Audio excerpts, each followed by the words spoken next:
নমস্কার বন্ধুরা, আমি মাছের ঝোল করবো পটল আলু দিয়ে। নুন হলুদ দিয়ে মাছটাকে মেখে রেখেছি। এবার তেল গরম হচ্ছে, ভাজতে দিলাম। ভাজা হোক, মাছ ভাজাগুলো হয়ে গেছে, তুলে নিলাম।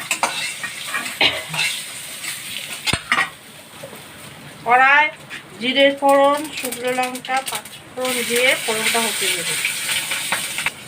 এবার আলুগুলো ভাজতে দেবো। এবার পটল ডাটা সব ভাজতে দিয়ে দেবো। একটু নুন আর হলুদ দিয়ে দেবো, নুন দেবো আর অল্প একটু হলুদ দিয়ে একটু ভেজে দেবো।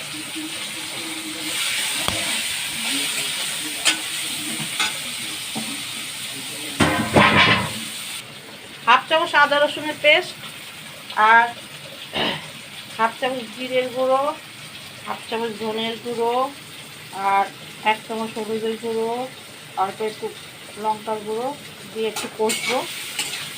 একটু নুন দিয়ে দিলাম 1 চামচ, দিয়ে একটু কষবো।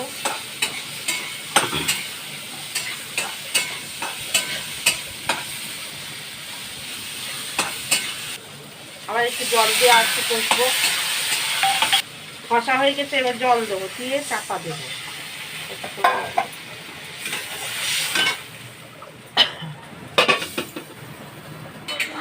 সবজিগুলো গলে গেছে, এবার মাছগুলো দিয়ে একটু ফোটাবো।